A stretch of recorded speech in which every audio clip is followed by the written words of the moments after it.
A lot of women think we have to do to start healing, and actually it's the opposite. We have to stop. With women's emotions, I feel like men need to know a lot as well there, right? Being a woman is having a lot of emotions at many different times, at many different phases of the month, which is why the menstrual cycle is a divine golden map. I don't even know what the stats are, but probably that's a big reason why so many relationships probably fail.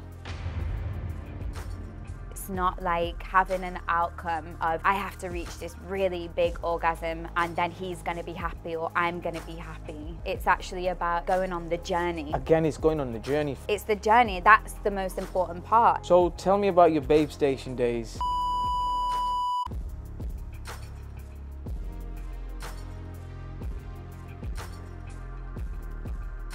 See, one of the biggest things that people don't do is think.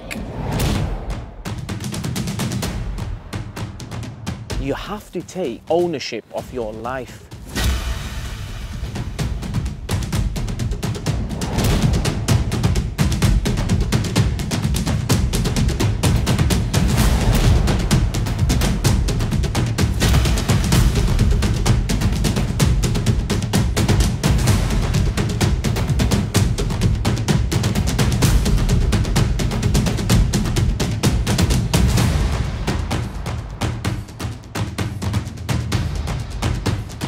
Welcome back to my channel where we discuss property, business, lifestyle and well-being. If this is the first time you are visiting my channel, then please hit the like and subscribe button. Welcome back to another episode. On today's show we have Grace, who is a spiritual teacher and she's a womb healer. What she does specifically is that helps women discover their feminine and masculine energy and more deep work and spiritual work. I feel like this is a message not many people put out there. This is going to be a really educational podcast for women and men. Really can't wait to speak with her today. And when I spoke to you for an hour, remember that? Yeah. I think it was last week or sometime.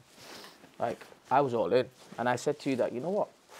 Why is no one delivering your message more out there? I just don't understand it, because it affects every single relationship. Every single relationship, like the things that you mentioned, it does affect. So why don't more men and women know about this, right? Yeah. But anyway, so thank you for coming on. So you tell me, who is Grace in like 2 minutes? Wow.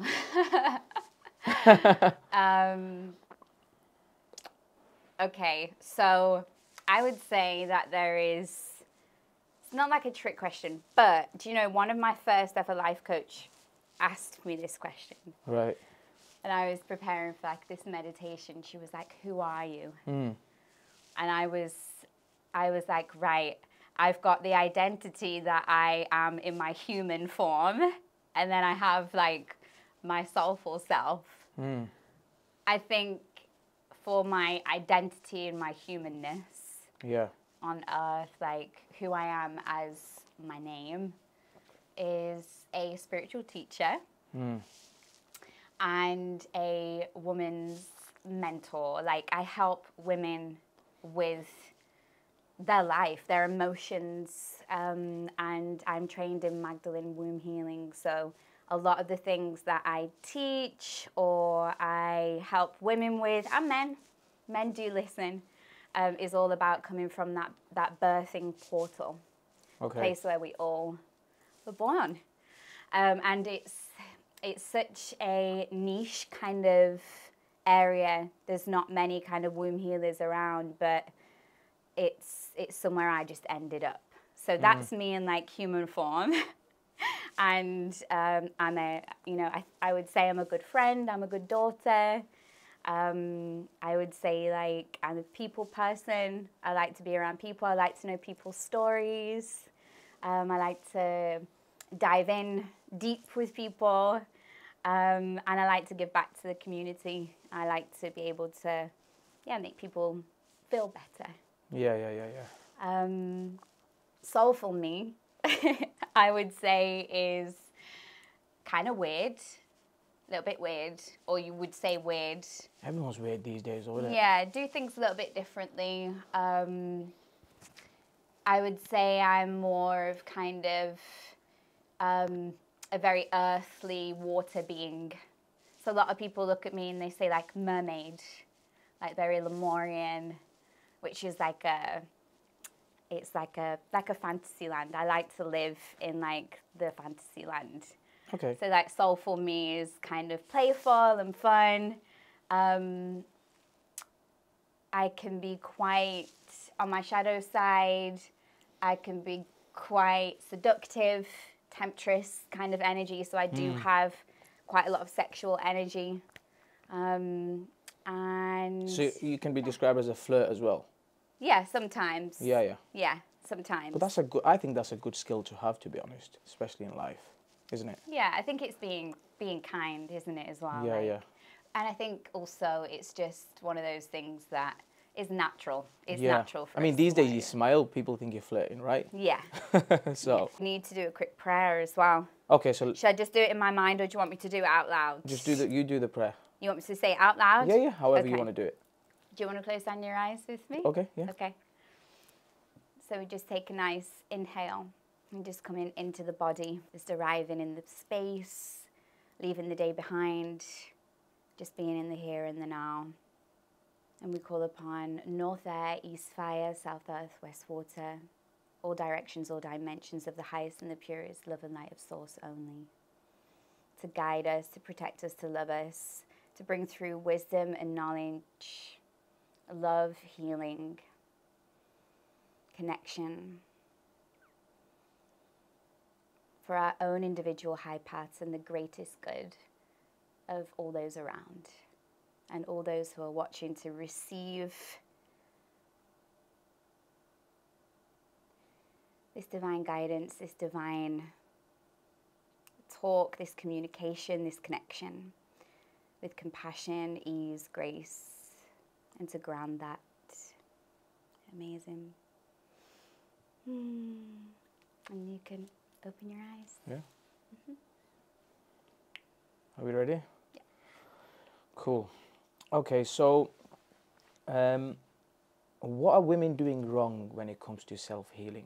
Pay attention. I've got some exciting news for you guys. I've launched a 7-day total free audio course for you guys, which is going to help you improve and elevate your mindset, and it's also going to help you in your business. All you have to do is go and sign up every single day, day 1 to day 7. You will receive a free 2-minute audio from me in my own words, in my voice, and what that will do is help you in your business and your mindset. Make sure you go and sign up and let me know how you find it. Okay. Deep, right? Yeah. I can only go off, obviously, I think, my experiences. Yeah. Because when I first started going deeper into my healing journey, it was a long time ago. It was like 7 years. So it was still not very, I wouldn't say popular, but it just didn't have the awareness it has now. Okay. So I had to make a lot of decisions along the way just by trusting my intuition, trusting my guides, trusting my 3 angel guides were the first guides that came to me. And they started to teach me how to heal my body through meditation, through breath, through visualization, through different water techniques, through different cleansing techniques. And I just had to trust. I was at a point in my life where, you know, people sort of didn't really accept that that was the way I wanted to live. It was a little bit weird or strange to them. Strange to them, which is absolutely fine. So I moved through a lot by simply trusting my spiritual connection. And I think at that point as well, it was so powerful. It was so potent. It was like I couldn't ignore it.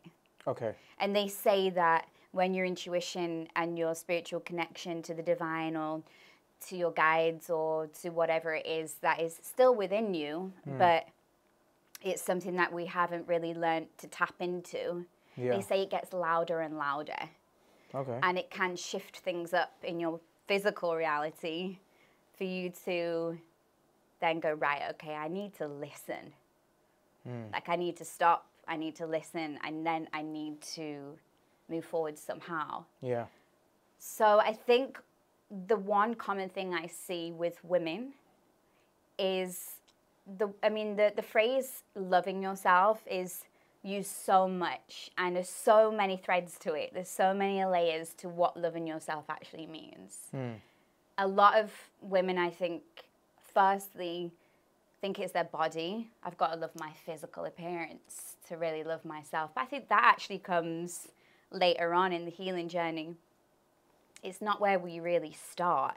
And a lot of women will try and do the things, tick all the boxes to be like, but I am doing this and I am doing that, so why aren't I still loving myself? I'm doing all the work, I'm doing all the stuff.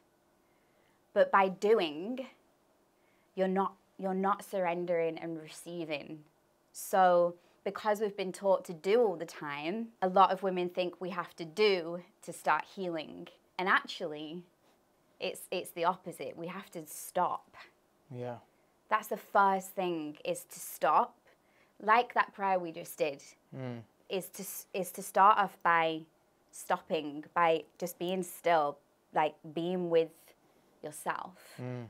So many people can go on this ascension journey of, I've got to heal this and I've got to heal that, and you know, it can take them to all these huge experiences, but until we actually find peace in our own stillness, it can be difficult to feel like you're progressing in a way, because we have to learn how to be familiar with ourselves. So women who are going wrong, I wouldn't say they're going wrong, but perhaps maybe miseducated, or using their mind over their heart, or what they think they need to do, rather than going in. And that's why meditation is very powerful, because when you learn to become familiar with yourself in stillness, in silence, or even just with the music on, you're learning to go into deeper connection with your soul. And we cannot meet our soul in the doing energy and in the mind, because that's the ego. We can only meet our soul in the solitude, in the stillness. And so it's still that thing of doing, because we're all just on this rat race. So it's like, just stop for a moment. And meditation might be hard to begin with, but that's why it's such a powerful practice. You know, that's why it has so many benefits. So I think that would be where I would say for women to start, is to actually stop. Stop, you know? And get spiritual. Yeah, or go a little bit deeper, firstly, in starting to be okay in their own silence, with their own thoughts. With whatever's coming up. Get familiar with them, right? Yeah, and meditation means to become familiar with. So it actually means to become familiar with who you are as a person. And it can be challenging, which is why I always recommend like a, you know, meditation coach or a spiritual coach, or even a friend to do it with. Really learning to do that on a daily basis, especially in the morning. And then the healing journey kind of evolves from there. That's where everything sort of like opens up. It's like that lotus flower that grows, you know, from the dark. Because you're going in the dark, you're sitting with yourself, that's a really unfamiliar thing to do. And then you start to grow. You know, it doesn't go the other way.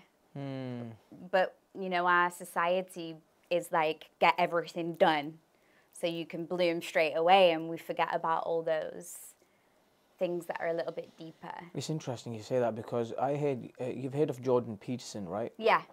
And I heard him in an interview once. He said that if you don't know where you are, or if you're lost with yourself, go in a dark room, switch the light off, and talk to yourself.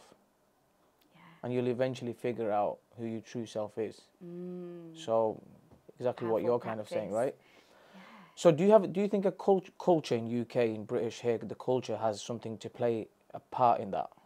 Yeah, for sure. The Western society is most certainly a structure it's a masculine structure for one, which is amazing, because you know, look at what we've accomplished, look at what we can do, look at the technology, and, you know, it's so great in that respect, but it totally does not make space or room for that not doing stillness. And, you know, so many people feel guilty if they don't do anything in their day, and they just decide to have a day for themselves.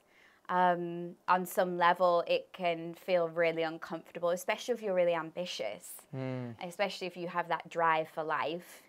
And that society, that masculine built structure, is all we know, men and women, and gender neutral, however you want to, you know, describe yourself as a being. Yeah.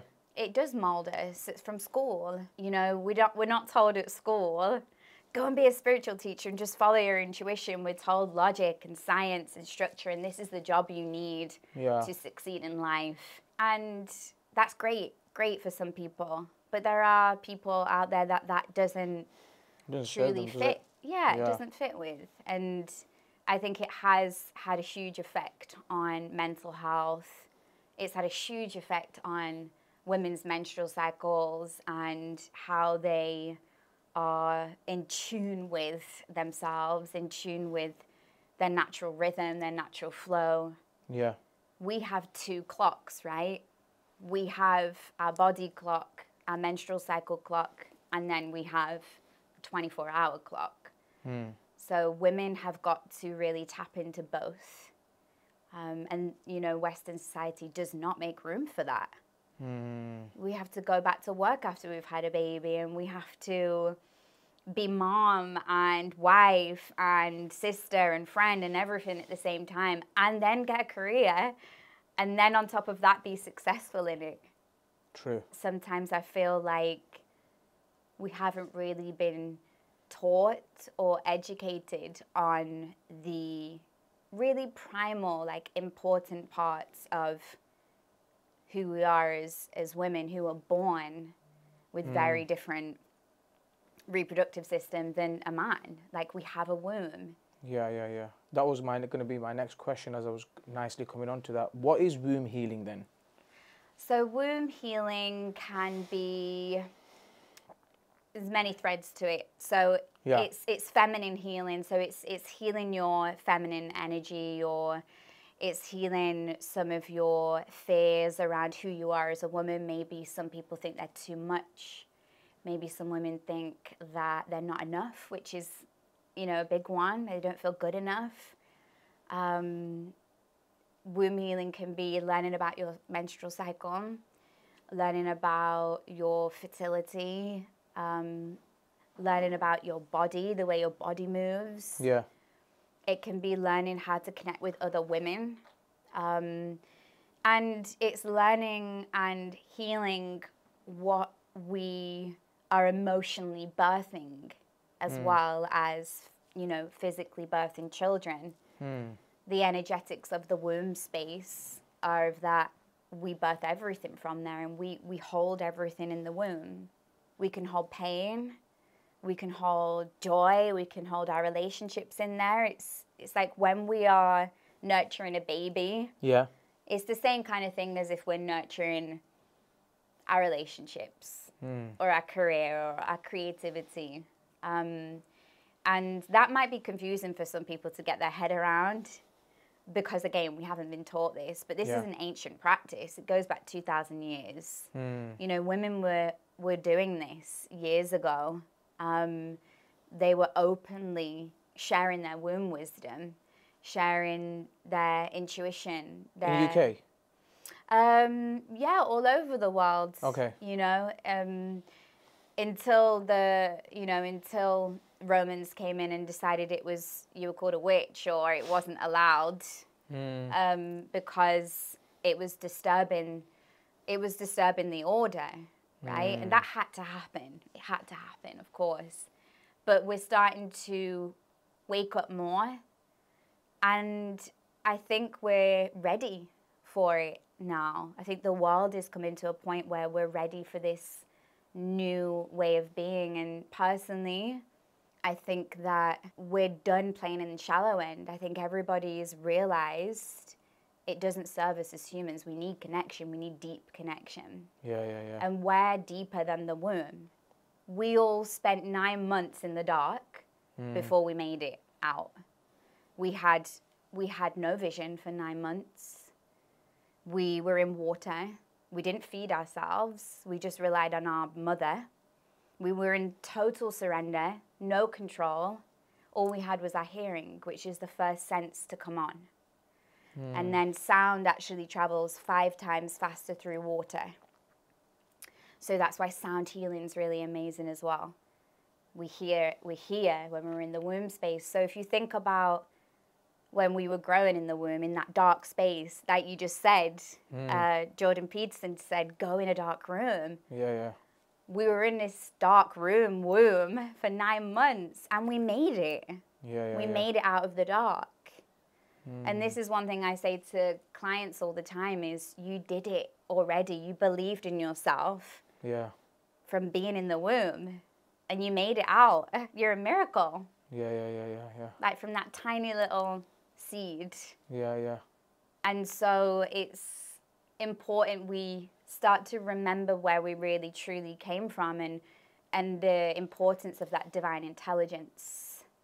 And I think when women can learn about that and come back home to that and start learning about all their emotions and how different we are to men, because we're very different. Yeah. We can learn to accept that about ourselves. And then we teach that to our children, and we teach that to our partners and our family. And that is the divine feminine. She is that healer. She's that. She's that woman who helps, and we just need to learn how to do that from a really healthy, nourishing space. Very true. So, you know, like with emotions, with women's emotions, like I feel like men need to know a lot as well there, right? Yeah. So how can they learn this sort of stuff? Like, it's because it's not really, like we were saying before, not many people talk about it. I know you do a few things. So, like, how do women even begin to think to do this, right? I guess we just need to spread the message a lot more. Yeah. And just talk about it. Yeah, 100%. That's exactly what it is. I think, you know, as I was driving here today, I was like, what is my intention for today? What's the purpose? Because there are so many things that come into this. Because in modern day world, and as a normal human being, I want to be seen and heard. And being seen and heard for me is really important in all of my relationships. Yeah. I know that deeply being seen and heard is something that makes me feel very safe. And then on the other side of that, it's really spreading the message out for women to feel safe as well, to be seen and heard in all that they are. Yeah. So again, when it comes back to our society, what we've been taught as women is that we should be like men. And men think we should be like them. And there's no one's fault. It's not a man's fault that he thinks you're like him, because from school we're all taught that we're the same and we're very equal, definitely equal, but we're biologically not the same. Very different, right? So different. You guys have one cycle every day, like the sun. Yeah. So you rise and you set. You're more consistent. You have more energy consistently through the month. Okay. That's just generally what you do. So throughout the day, guys have more energy, yeah? Yeah, and you're more consistent. Throughout the month? Yeah, every day. You're just more consistent. Yeah. You're more logical. You have a hunter vision. Yeah. So you're more logical. There's a really amazing lady called Alison Armstrong who speaks about this so well. I've learnt a lot from her about men and women. Okay. And she says men have hunter vision, women have a scanner vision. Okay, interesting. So she says to the women, when your husband can't find the car keys, he's not trying to wind you up. Like, he's not doing it on purpose. He can't find them. Yeah. Like, he might be like, babes, where's the car keys? Or where's this thing? And he's running over the house, and then she just goes straight to it. And women are like, how? They get frustrated. But what they don't know biologically is men have hunter, women have scanner, which means women can scan the room. We know where things are. Men don't. Okay. You know, and it's also the same with emotions. She says this one thing that I'll never forget. She said, you know, when you're like cooking on the stove, Yeah. and you've got a pan that's like, the pan hasn't got any holes in it. It's like one of those really sturdy, like wok pans. Yeah. She said, that's like a man, right? And she says, and women are like the sieve with all the holes in, you know, the pasta drainer. Yeah. And she says that when you give a man a compliment and you pour it into the pan, oh, it stays. And that one compliment or that one thing that feeds him can last up to about 2 weeks. Wow, one compliment. One compliment, Women 2 need compliments. to compliment men more, Darren. Yeah. Women, did you know we've got the sieve, right? 5 a day.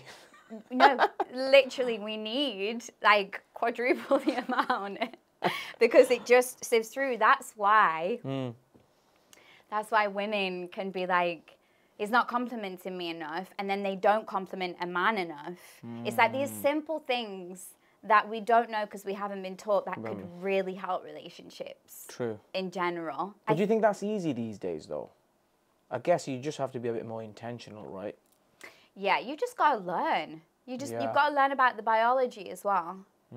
Because as soon as women can start to understand and accept that they're multifaceted, which means they have many different personalities, which is why we're so up and down. Yeah. That's not because we're crazy or we need to get locked up and go put in, a crazy, place or whatever they used to call them, which a lot of women were.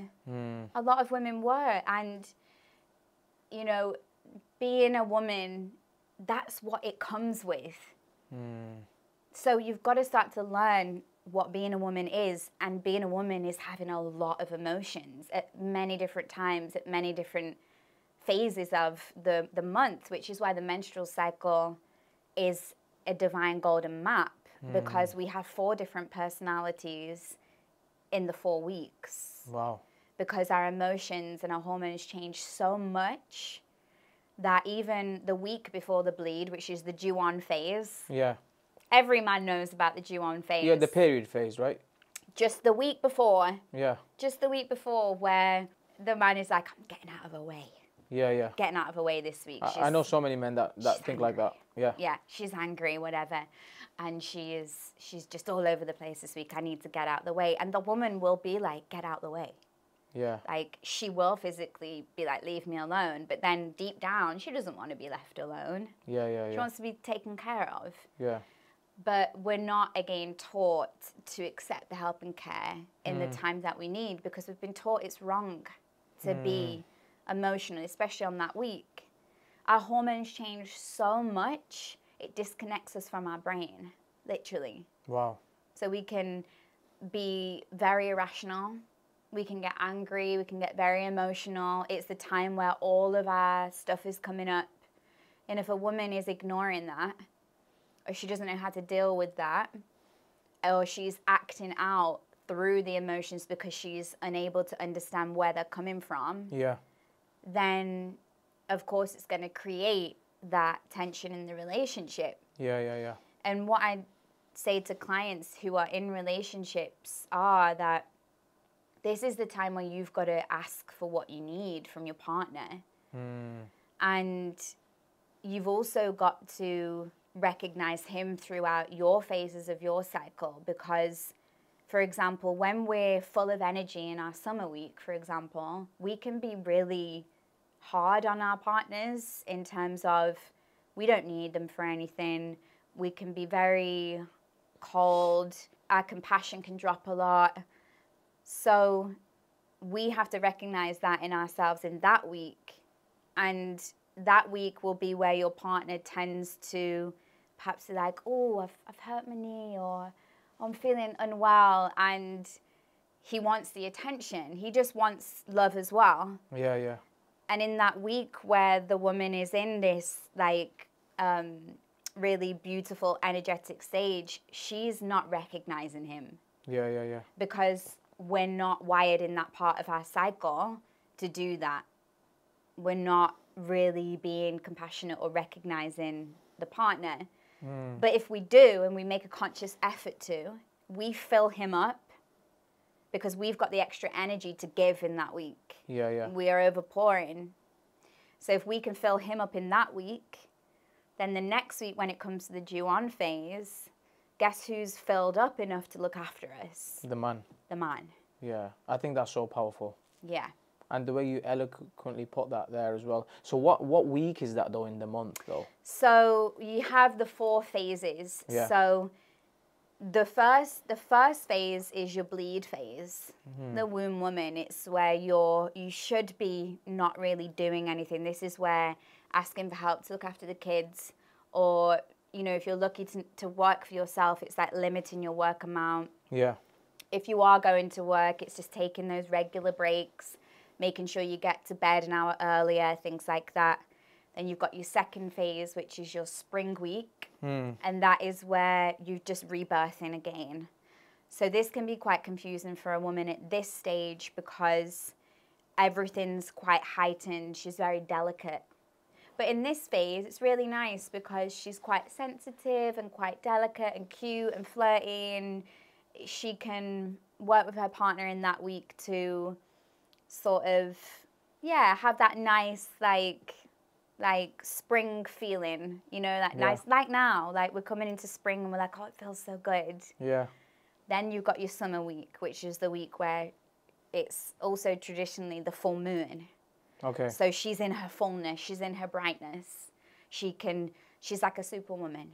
Right. She's got the kids done, she's got the washing done, everything's getting done, nothing's really phasing her, nothing's annoying her. So that's the week men need to ask if they need to go on a men's holiday, right? No, this is the week where men are going to feel a little bit neglected. Okay. And she probably won't recognize him very much because she's embracing this full energy that she's got, because we only have it about 12 days of the month. We drop to nearly 40%. Then it's the week after where she's got to learn to ask for help and a hug, or just, I'm feeling really emotional. You don't have to do anything but just hold me. Yeah. Like, I just want a hug, or something simple, right? so simple, like, please, can you just massage my back, or Yeah. Order a delivery. or order some food for me, or just like, yeah, just please run me a bath when I get home from work. Yeah, I think it's the little things, right? Yeah, like, and men need to be needed. Yeah. I've had to learn this. This has not come natural to me. I didn't ever feel like I ever needed a man. But since the journey and then now my menstrual cycle, I know exactly who I am on each phase of my cycle. I accept myself. I'm not like, oh, but as a woman, we've got to do this and we have this to do and this to think about. Yeah. We've got to embrace what we've been given. Otherwise, we're just wasting our life away, aren't we? Definitely. We've got to embrace who we are first, and then, you know, learn about these phases in life, because I think it'll help so many relationships. Probably, I don't even know what the stats are, but probably that's a big reason why so many relationships probably fail. Yeah, I think also from that, it's the men learning that we can't go to the gym every morning like you do.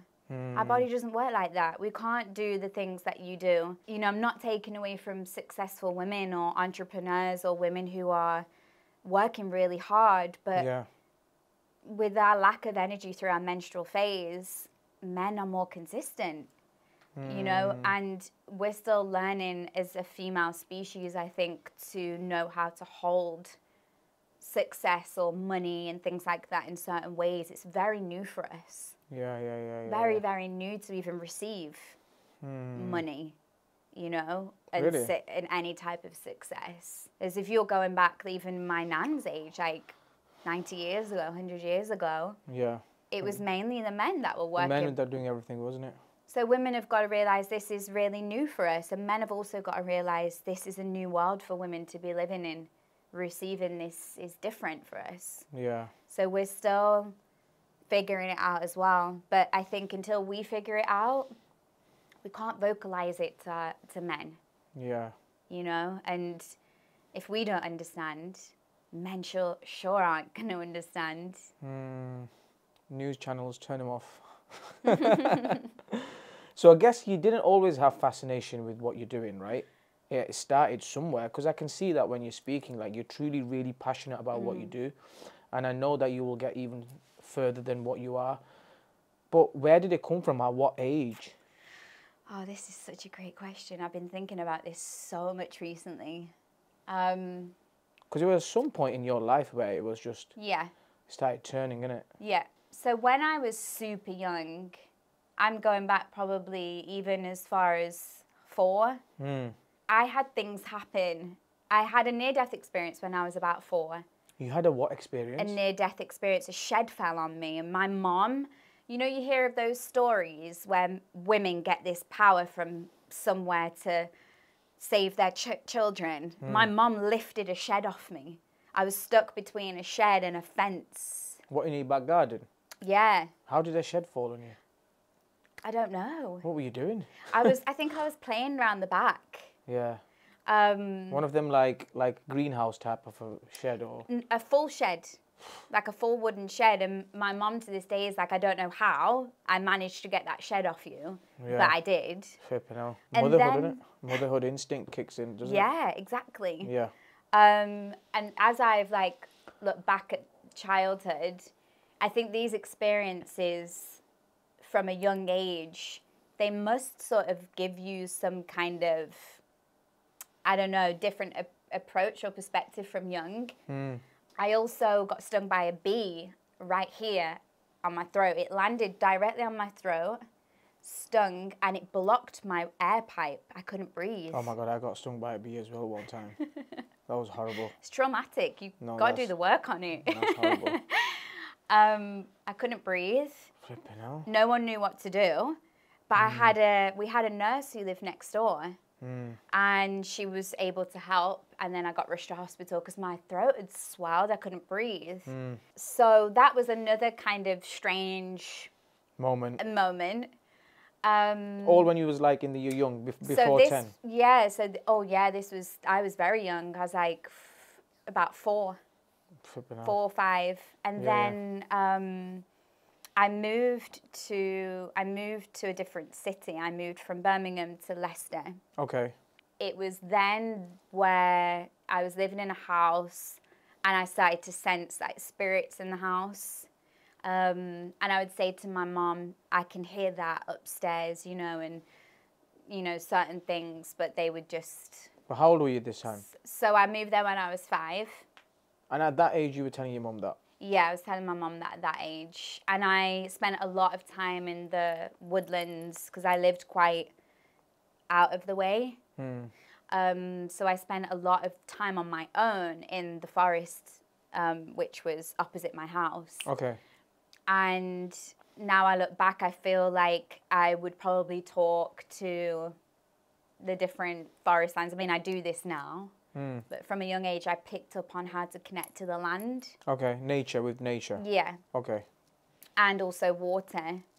And so, yeah, and then I experienced with my childhood, I experienced different forms of abuse, and I think it opens you up to prayer.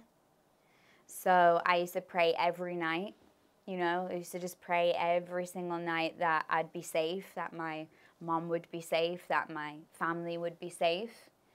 And I also grew up with a sister who wasn't well. She had cystic fibrosis, so she was in and out of hospital once every couple of months, and every time she went in, we didn't know if she was coming home because, you know... So the pressure, right? Yeah, I mean, the pressure from my mom and, you know, caregiver at the time, her dad, I understand why now. There was things that happened when I was younger, the forms of abuse. I understand all of the different sides of the, you know, the perspectives, and I've done a lot of work on what I had to witness and, you know, different things I experienced. But I also had a very abundant childhood, so it came with so many different realms of pleasure and pain. And so, yeah, with my sister having that, you learn to, well, I learned to cope with that by, again, prayer and something that I couldn't explain because we never knew if she was coming home. So there was part of me again as well that was like in fight or flight response a lot of my childhood. And I had to learn how to pick up on people's energy because of what I saw and what I was experiencing. I had to read the room. I had to read people. I had to learn how to pick up on what was perhaps going to happen or not happen. So I was always being really alert of someone's energy, if that makes sense. That's interesting, that. Yeah, and that is a skill many people don't have. That is such a good skill, and that will take you so far in life. Yeah. So you started basically learning how to just be a bit more others awareness. Oh yeah, I had to be. Otherwise I wouldn't have thought I would survive. It was a surviving mechanism, right? I had to learn his emotional behaviors. Yeah. Because otherwise I wouldn't know whether or not to, you know what to do if something had happened or if he was going to switch that day. Yeah. So from a young age, I definitely was able to tap into the people around me, picking up on the energy of people. There was 8 of us at the house, so there was a lot of us. Siblings? Total. So there was 6 children and my mom and her boyfriend. Do you want to dive into that abuse a little bit, or do you? Yeah, I don't mind, saying about it. There was different forms. Religious abuse. There was, I saw my mom really hurt. There was a lot of violence. There was a lot of alcohol abuse, mental abuse, financial abuse. It was just one of those things, I guess, and it took me a long time because there was one incident where I had to choose myself, and I remember it vividly. And I remember it was only me and my brother in at the time, but I put my brother in the room, said, push the bed to the door because this is how you're going to be safe. I've got to go and sort this out. I've got to go and see if, Mom's okay. So I had to, build that strength up to go. And when I saw it, it was the worst I'd ever seen her. And then I saw him, and this energy thing I saw in his eyes. And in that moment, I had to make a decision whether or not to fight or leave the house and try and get help. And I left my mom and brother. I genuinely thought that it was done. I genuinely thought that I was perhaps leaving my mom and brother, and something so bad was going to happen that I wouldn't see them again. I tried to get help, and there was 4 passers-by that wouldn't help. It's really strange because in those situations, people are like, why don't you just call the police? And it's really difficult to, because you don't know if it's going to make it worse. There's some kind of block there with people. But I rang my friend instead, and her parents rang the police. And my mom and brother were, alive, so that's good. But that was a really difficult moment because I carried a lot of guilt for a very long time that I chose myself. And I had to do a lot of therapy and a lot of healing work around that, and also not trusting people because I'd asked for help of these people and they didn't give me help. Yeah. So again, developing coping mechanisms from that moment on. I don't need anyone's help. I've got to do this myself. Yeah. No one's going to help me. So you kind of, when you dive into your childhood and you do your childhood trauma healing, you start to realize as a young adult and as an adult where those parts of your personality have have been a huge part of your life and the decisions you make. Yeah. And I know for me, it was, you know, hugely down to that. You know, other than those traumatic experiences, I had a great childhood. I had access to the forest. I had a lovely home. I went abroad. I always had clothes, you know. I had a bit of abuse around food. At one point, we were only allowed to eat at certain times. There was a lock on the kitchen door. So a lot of my food habits have come from that situation, which I've had to do a lot of work on. Food is very linked to money. How we were fed as a child can be very linked to our finances. How much we consume, how much we hold, how much we give away, if we like to share our food, if we like, you know, there's loads to it. So, you know, it's been very colourful, but I wouldn't have it any other way. And I love, you know, my mom. I think she's the most amazing, strong woman I could ever have asked for a mom, like anyone any better than her. My dad is amazing as well. And, you know, my caregiver, he's still a great guy. Like, I still love him. I'll always love him, you know. There was a lot of different pressures going on. And finding forgiveness took a long time. But even just me finding forgiveness, it sort of set everyone free. Yeah. And it most certainly set me free. Yeah. And so that's kind of how that all played out. So I guess my intuition and my abilities to empathize with people, to have compassion, non-judgment, is very much linked to my childhood as well. So what's your relationship? I know you said your relationship is like healed now with... Yeah. But did that take a long time? Did you have to like literally sit down and speak with him and your mum and go through these conversations, difficult ones? Yeah. A lot of crying, a lot of everything. Yeah. How many years did that take? About 6. Wow. And it still goes on. Like, I still have to have uncomfortable conversations with my mom all the time. I still have to have uncomfortable conversations with my siblings. And, you know, as you know, on the phone call we had, my sister passed away 4 years ago. So, and she didn't pass away of what she was sick with. She got a brain tumor.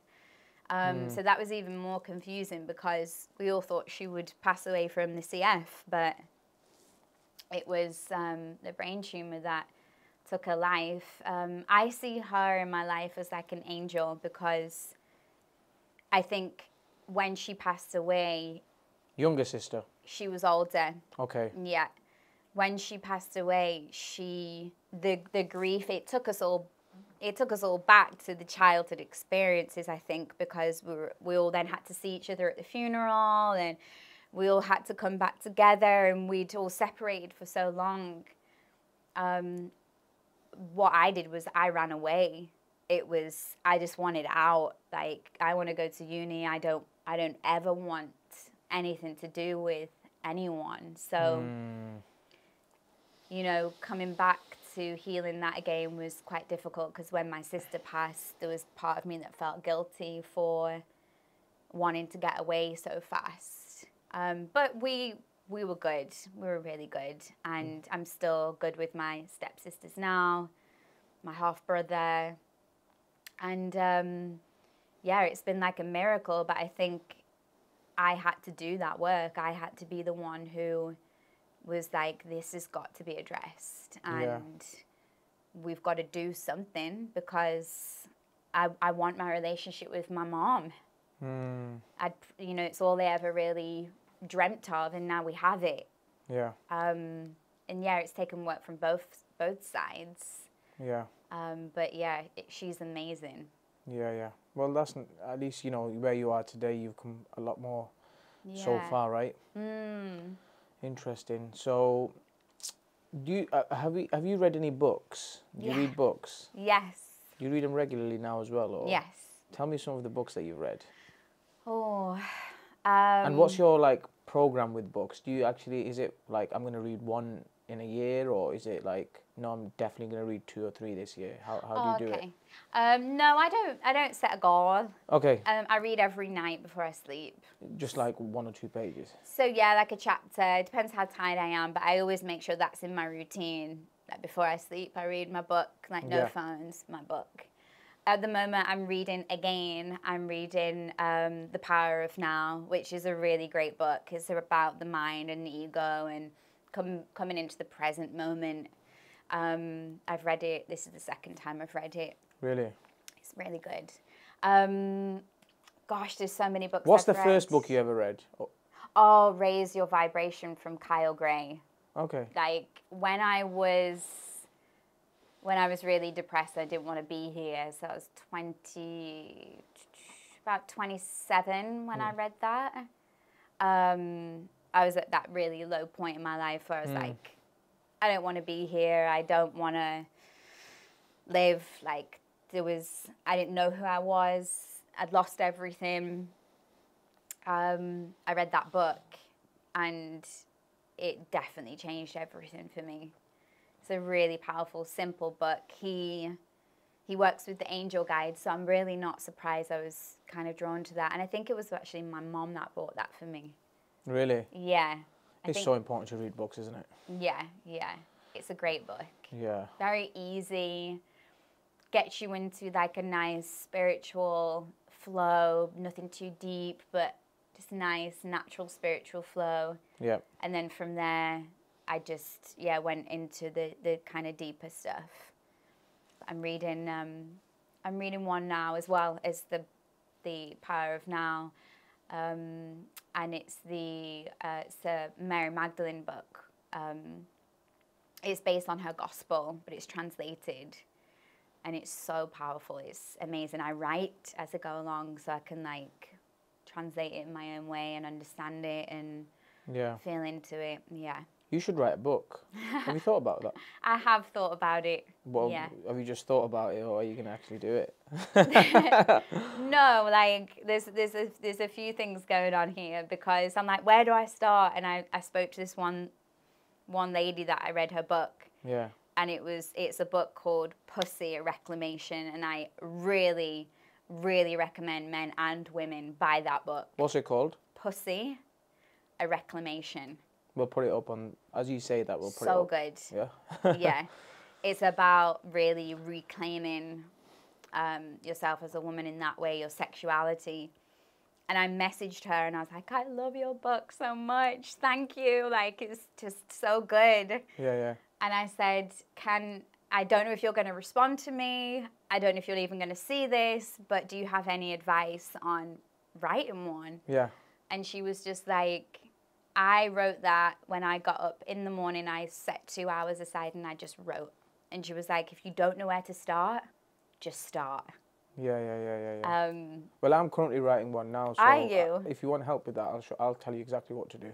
Oh, yeah. Amazing. Yeah. Easy. I think it's one of them things, isn't it? It's like, well, where do I start and who's going to read this? Yeah. Everyone. Trust me, people are going to read it. And you know what it is with books as well? It's so important that once you do like a hard copy, you can do an audio, then you can do it on an ebook, then you can do in different countries, different languages. Wow, yeah. See, this is where your logical perspective comes in. Yeah, as a man. I'm just thinking from a business angle. And a business angle. You know what I mean? But yeah, we'll help you with that if you need help. So how do you make money? Okay. I'm currently make money. Yeah, how do you make money? I have my website online, which has meditations to download, online courses. I do one-to-ones with women. I do group sessions. I do corporate meditations with corporate companies. And I do group courses online and face-to-face. And then I also make aura sprays and oils. Them oils? Yes. Yeah. Mm-hmm. And I then have my old company, which I'm closing down now, but it's just like in the last phase of going. So, but it is a stream of income it's sort of there still. Yeah, yeah. So yeah, that's predominantly how I make money, is just through my spiritual teachings. And I guess that's your calling as well, right? And you're Oh passionate yeah, about it, so. yeah, and I was speaking to my dad about this today, because I always lean in sometimes to my old job because I made so much money. What, in your old job? Yeah, with my swimwear company. I didn't even have to worry, Yeah, you yeah, know, and but it wasn't serving me from a soulful level. It wasn't making me happy. Yeah, yeah. I'd created something that I thought I needed, but actually I was really sad in it. And I couldn't ignore that, and I still can't ignore that. If something feels to me like it's leading me to burnout, or it's leading me to make decisions purely based on money, then I reevaluate my purpose for it. Okay. And so as long as my purpose is coming from like heart-led leadership, not from the ego mind, then I know that will serve me finance and serve my soul. Yeah. Interesting. You know? So how do you invest your money as well? Not right now, only back into myself.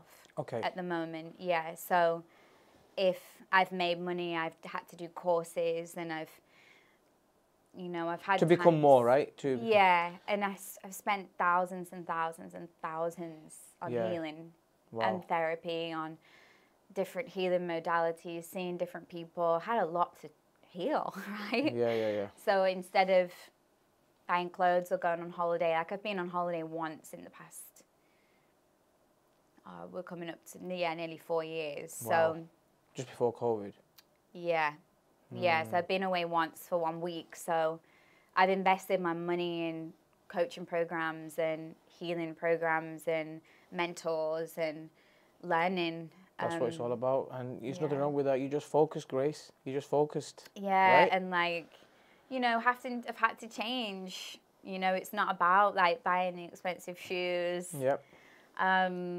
I've had to I don't get my nails done anymore. I had to not dye my hair because I literally didn't have the money to go and get my hair done or my nails done. And it was like, well, what do I want to invest my money in? It was just me, because if I didn't, it wouldn't change. So yeah, it's been a journey. It's been really hard at times, of course. Yeah. But it's good. I've got good support. So that's the main thing. Okay. So tell me about your Babe Station days. And what did you learn about men?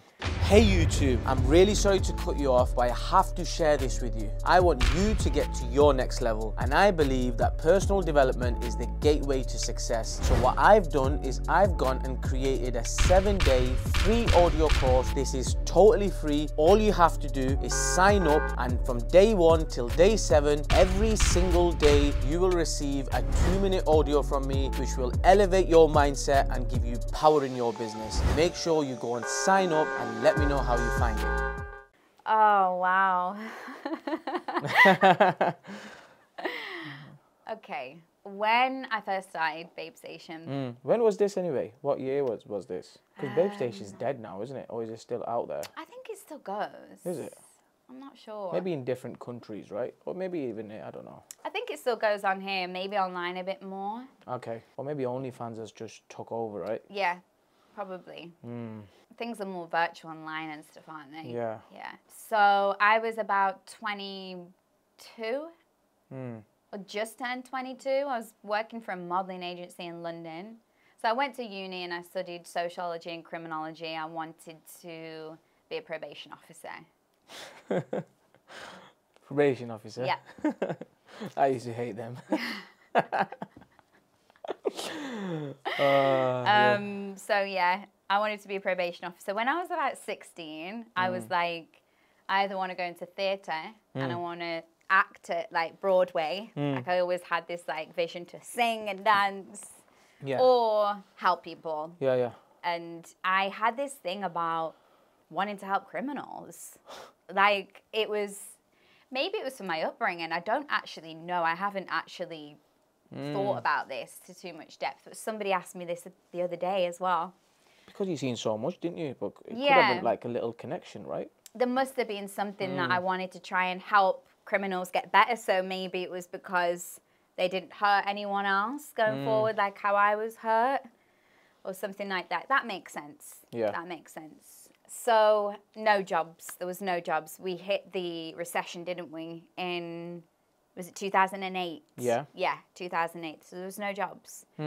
So I was in London, and I was just like a young 20-odd-year-old, traveling. I'd use like my student loan money to go on holiday. You know what it was like, and get on the wrong social scenes, but it was fun. Yeah. And I ended up modeling, and I was with one modeling agency. And anyway, the magazines and stuff started going, and everything started going online. And the agency said to me and a handful of the girls that there was Babe Station available for us, which was really good money. We choose our own hours. It was no filthy or dirty talk. It was daytime, so you know, you couldn't speak dirty. You were fully dressed, but the money was still great. And if we didn't go, we would have to leave the modeling agency. So in effect, we were blackmailed. They knew our position. They knew we were all young, living in London. We had bills to pay. So I do think they took advantage of that, and I do think how they did it wasn't good. I know some of the other girls also felt that way who haven't spoken up about it since. Yeah. We went there, a few of us, and I was on the daytimes for about 2 years. Got regular callers. It was just regular good money, and then I met a partner, and he supported it as well. And he was fine with it. He understood it was just clean chat. And then I wanted out, so I did have a plan. I was like, I don't want to be in this forever. I need a plan. My plan was to start the swimwear company up, saved my money. I was really careful when I worked there. I didn't drink or like take drugs or any of that. I kind of had that plan, and that was what I was sticking to. Yeah. I saw a lot there through, you know. At Babe Station? Yeah, I saw a lot go on. Like what? Because it was a porn, it was a porn website too, that I saw it getting filmed. Okay, so like people having sex and that? Yeah. Okay, yeah. So I was exposed to all of that quite young, and I didn't judge or anything. It was just, it was what it was. I think I did one of the porn stars' makeup at some point, you know. And so I was exposed to different kind of things, different types of people, behind the scenes of it, you know, what it looks like. I experienced the emotional effects it had on the girls, the women. Had a lot of girls who would come to me to confide in me about things. Eventually, I went on to the night times. So I did tell my partner. He wasn't, you know, greatly happy about it, but I was like, it's going to be for this amount of time, and then I'll leave because I'll have the finance. I guess you were just doing it for money, right? So totally. Yeah. It was totally money driven. Because that's the only opportunity you could see. So, yeah. And there was sisterhood. We were like a little sisterhood. We even though we were in competition on the channel, like behind it, we were all little gangs. Yeah, and it was nice to be around women that just were so open and free about their sexuality, and they, you know, they were in it. Obviously, there were times where it was difficult for some of them, and like I said, I was there to confide in a lot of them. So when I first started the nights, I was just presenting. I wasn't on the beds. Okay. So I was presenting to get callers to call the girl on the bed. And then it kind of went on the beds, and I did nights. I couldn't hold the calls like I could hold on the daytimes. It just wasn't as good at it as the other girls were. And I didn't want to drink or anything like that to make me Yeah. go into it so much. You couldn't fake it though. So We had physical training once a month on how to interact with the men.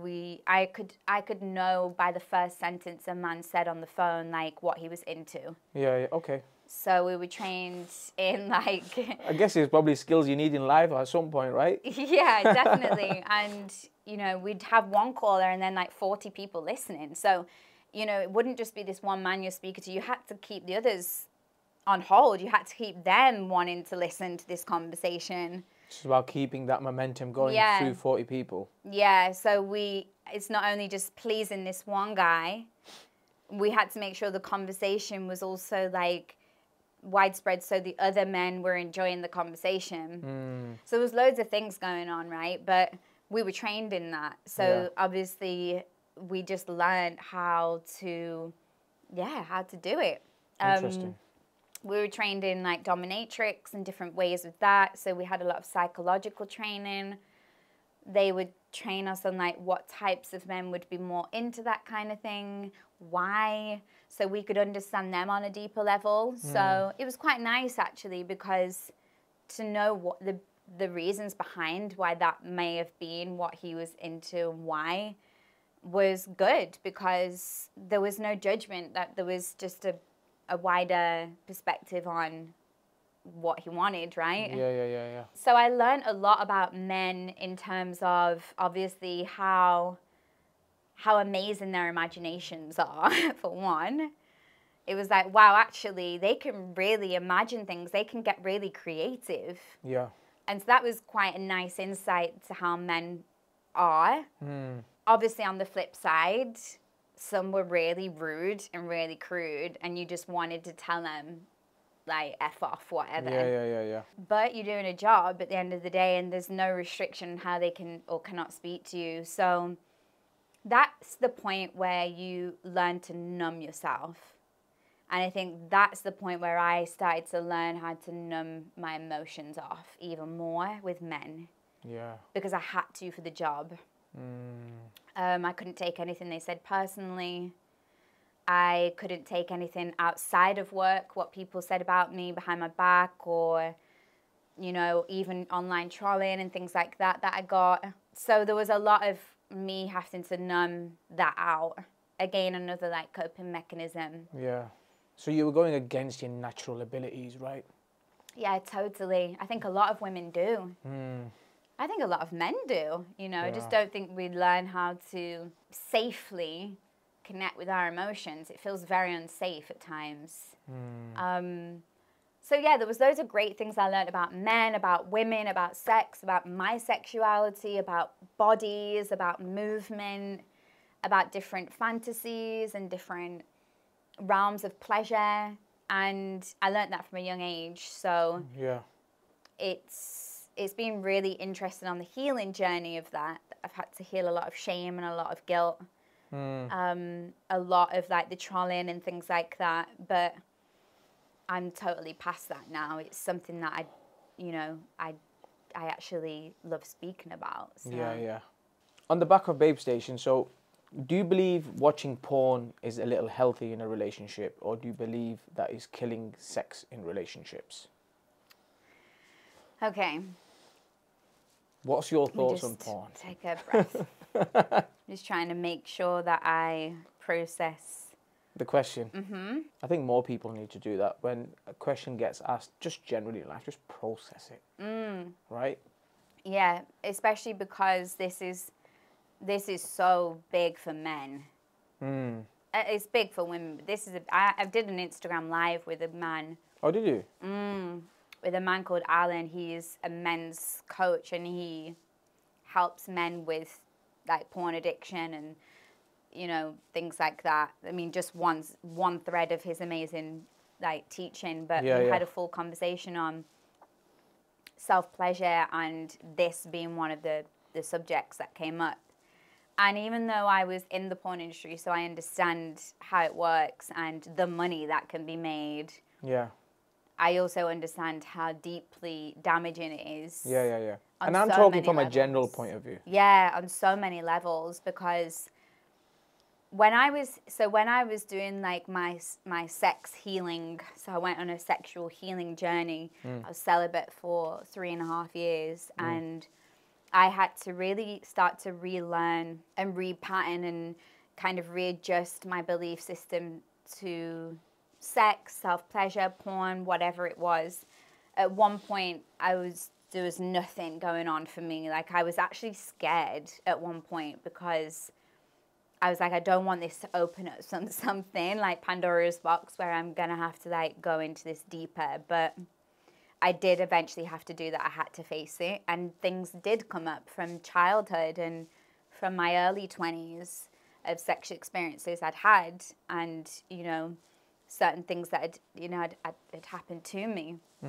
When it comes to, I'm going to say for women, people who identify as a woman, the one really powerful technique I did was I watched it from a conscious point of view on my own, and I looked at what I was choosing to watch. And I placed myself as the woman, and I asked myself, how does she feel right now? When you're watching porn, yeah? Yeah, I watched it from a conscious level, so not from a self-pleasure. I consciously watched it so I could heal around what this was, what I was bonding with in the video. Because it's the bonding that you're kind of looking at. There's something deeper going on. Even if it's not that deep on the outside, there is something drawing you to porn, or that particular kind of porn that you're watching. And there's no right or wrong and no judgment, by the way. So I asked myself, what does she feel like right now? With no right or wrong. And I just wrote down what I thought this woman was feeling like. And there was so much that came up. There was like that she's being used, that she's not enjoying it, that she's just going to be left afterwards, that the men don't care for her, that they're just like treating her bad, that she's performing for them. It's not actually what she wants to do. She's not herself. I felt really sad for her, but that was me. So when you ask something like that, you're asking really, what would you feel like if that was you? And so when I saw it from that perspective, I actually thought, well, was I watching it because I was getting some kind of attachment to how she felt because that's how I was feeling, if that makes sense? And was it truly satisfying me watching it, like on a really good, satisfying level, or was I feeling depleted after I'd watched it with a partner or on my own? Was that truly fulfilling my sexual needs and like really making my cup full? Like, how long does the orgasm go on for? Like, when does it stop? How long can you carry on for?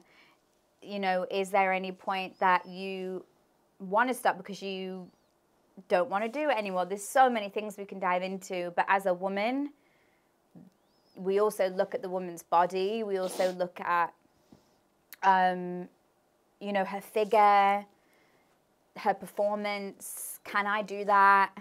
Is that what men really want? And so I think women watching it can get a false perception of what they truly like, what you truly like as a woman, because are you performing in the bedroom because of what you've been celebrated on, or because of what your partner likes to watch on porn?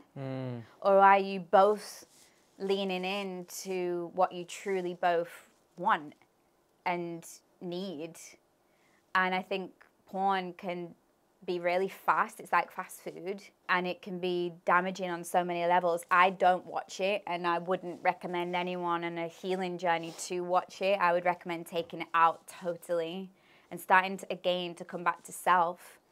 It's a whole pattern you've got to relearn again. You know, I know men watch it or read it from young, and I know that women didn't really so much when we were younger. I know for me it wasn't that. I explored on my own. And so I think men as well, it's kind of implanted in them from very young So I don't blame men for having also this idea of what sex should be and getting bored with women. Yeah. And moving on to the next one, because that's how fast porn is. You can just go, okay, I'll move on to the next one because that one isn't satisfying me.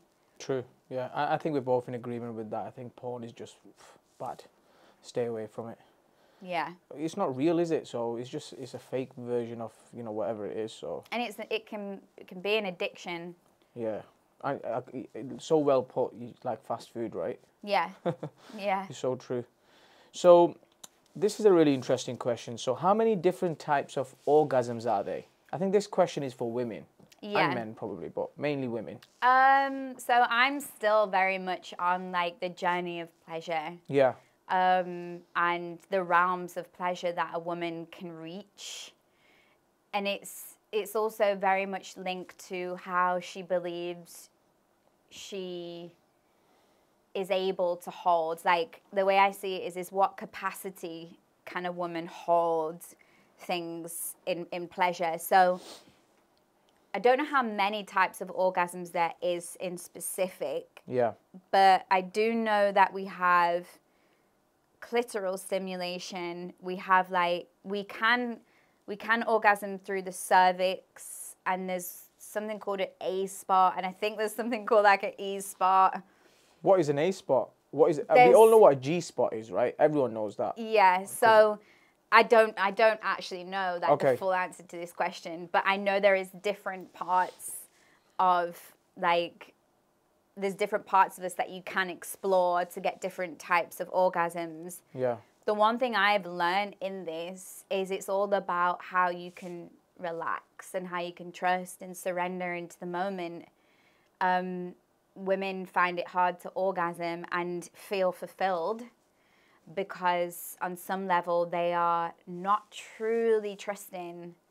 There's so many layers to it, because it usually comes down to a lot about how you feel about yourself internally and outside, and your experiences that you've had in the past.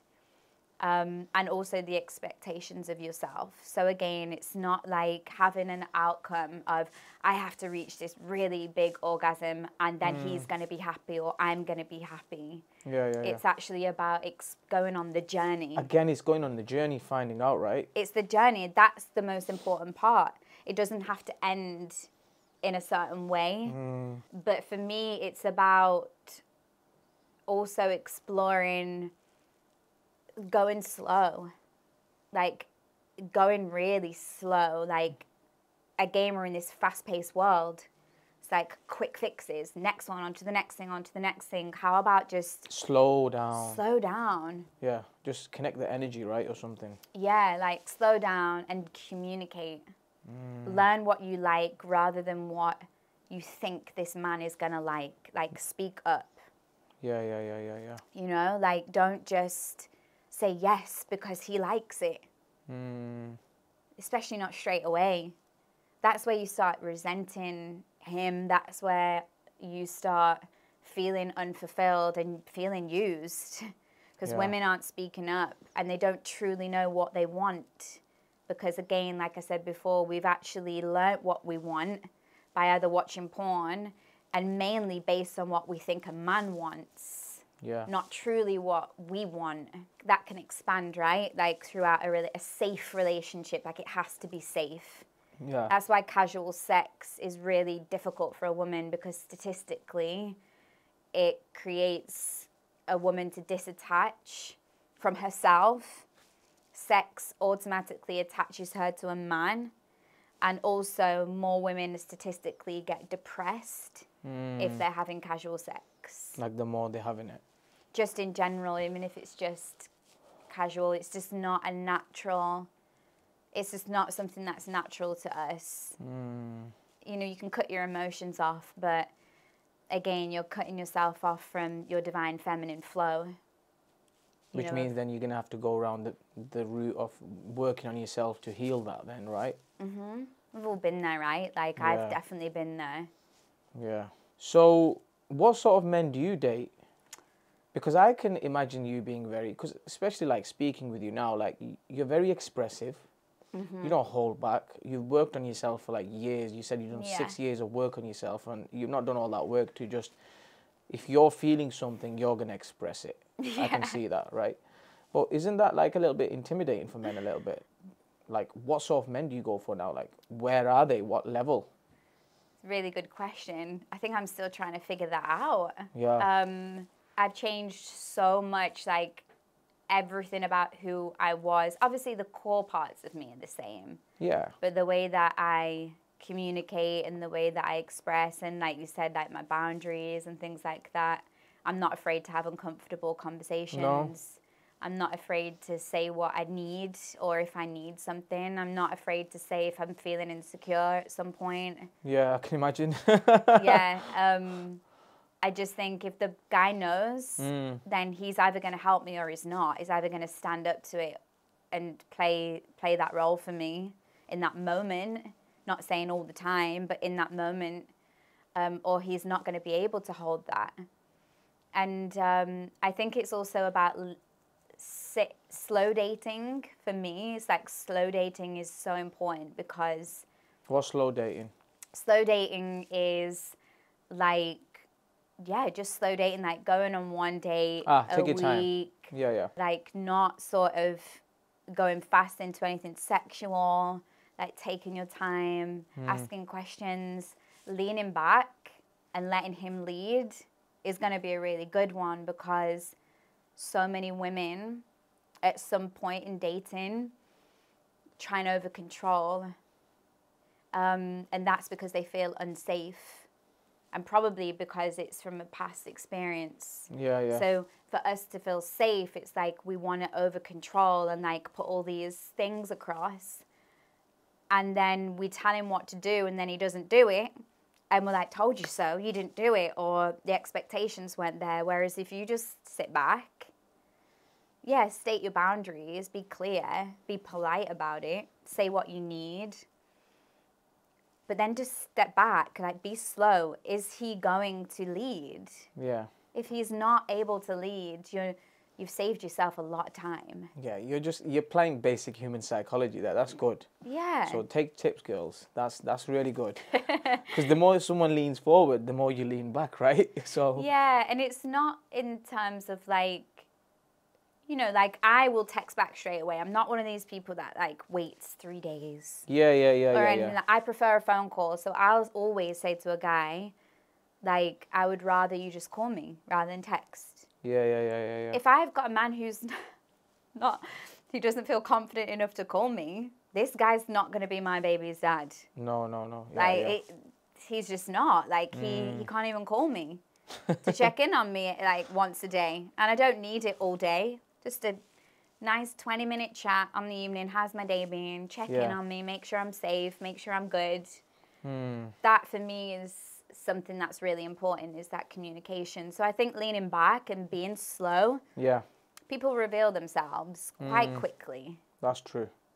But women can feel like they want to over control, and that's part of the wounded feminine, because they're not feeling relaxed to surrender. This goes back to orgasm.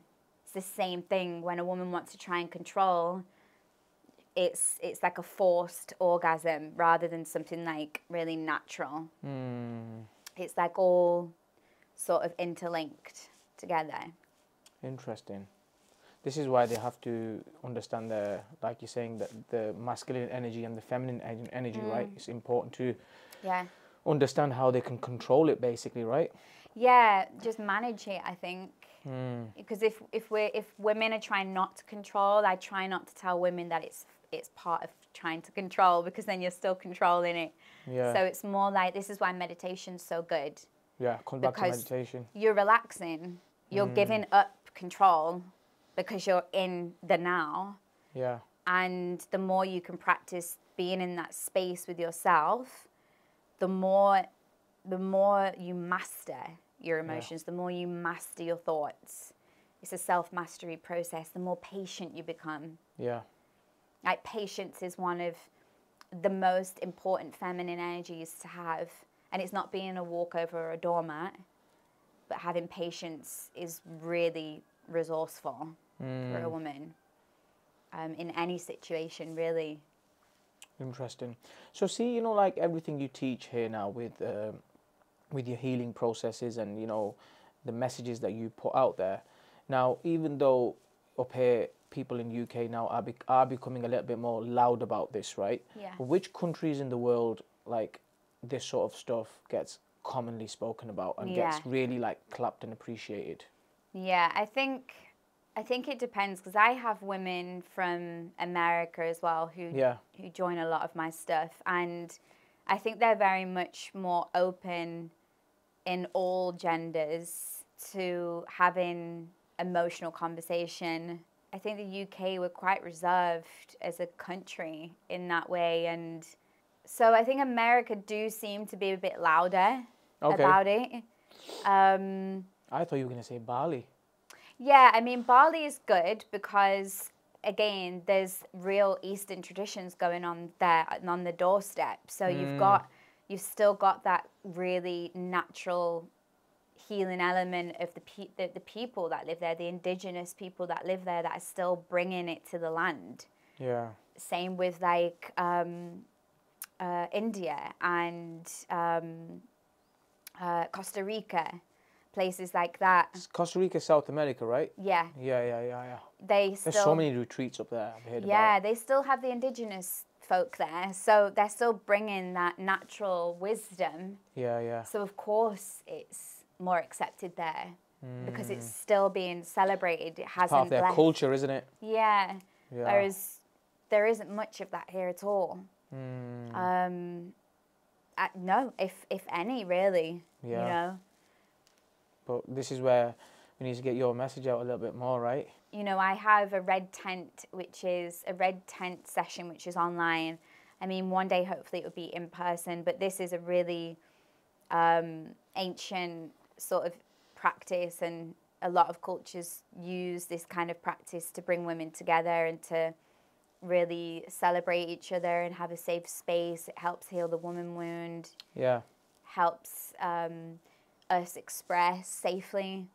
It's a space for us to offload our burdens, to just be heard, to share our wisdom, to share our menstrual cycle wisdom, our emotions, our healing abilities, our psychic abilities. And when I was thinking about doing it, because I hold it for free for women, I was like, I don't want to charge. You hold it for free? Yeah, I don't want to charge women for this because it's not something that is for that. Okay. This is bringing, you know, like you just said, this is bringing those ancient traditions back and having a safe space in the UK for that to be held. And, you know, red tents are so sacred. I think it was important for me to have it accessible for children and women to come and learn and also share. Yeah. And so that for me is really special because I feel like that's part of my footprint to bring those ancient teachings back and have it as a space that you don't even have to worry if you've got the money to join. Like it's here. Yeah. You know, like it's that less pressure. Yeah. And so yeah, that's nice, and I love holding that space like once every 6 weeks. Interesting. So every 6 weeks you do that, right? Around every 6 weeks, yeah. Okay. So I guess my final question is, Grace, do you have any regrets? I hear this so much. Do you have regrets? And I have a really different spin on the word regret. Yeah. So yeah, loads of regrets.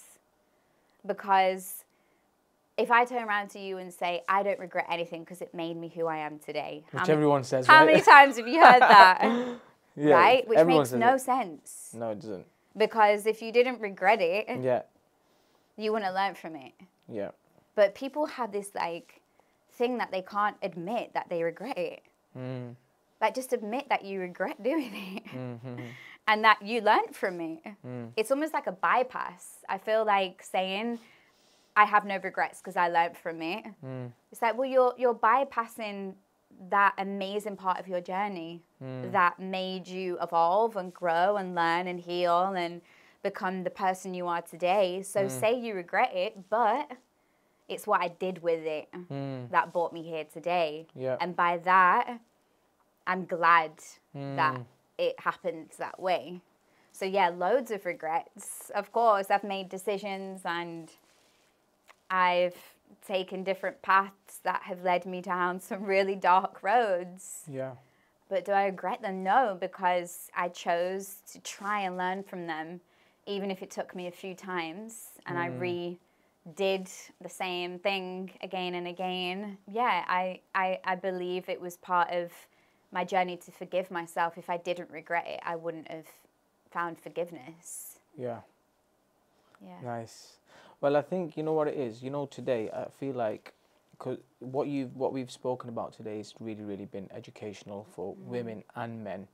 And I think, like, for a lot of people, it'll open their eyes up to a lot of things. Yeah. So hopefully they reach out to you, because I will advocate for every man and every woman to reach out to you and just take up what you have to offer, because I don't know anyone else that's doing that, right? So is there any final messages you want to give to the audience in that camera? Anything, could be anything, small or big. Wow. Yeah, there is actually. It's, do you want me to say it to this camera? Yeah. You can say it to me, you can say it to that camera. Okay. Yeah. Let me get this in order, because I think it's a really beautiful message that people should take away and just contemplate, or at least open their hearts and their minds, both. Yeah. So, obviously as a spiritual teacher, and really diving into the soul of who we are, one of the teachings that Mary Magdalene, you know, points out and teaches, as she is a divine feminine and she is also a leader. She's both. She is starting to teach women now with her ancient teachings and healings that are coming back, that's okay to be all of it. It's okay to be sexual. It's okay to be expressionate. It's okay to be messy. It's okay to be all of who you are. And it's also okay to, you know, sort of recognize your humanness and your soul. So she says that we are 100% human and we are 100% divine. We are souls, so we're blessed with this soul, and our human body gives the soul a chance to be here, regardless of if you're female, male, and it's a lady called Megan Watterson who says this. Regardless of whether you're female, male, or anywhere in the spectrum between, it does not delimit anything that is possible for you. Say that one more time. So, it doesn't delimit. It does not delimit anything that is possible for you. I love it. But recognize the soul as well as the human form, because when they meet, that's when your true power is expanded, if that makes sense. That's when you get to really trust life and really live a life of like true wealth, like soulful wealth. I think that's a really good final message, to be honest. And it was really, really deep as well, right? Yeah, there's loads. And there was loads of things going on in there. Loads But of because he things said going it so on. slowly, I think it will digest perfectly. Yeah, so yeah. Feel the soul, guys. Yeah. Yeah. We've got to go a bit deeper, haven't we? Yeah, definitely. Well, thank you. Oh, thanks for having me. That was great.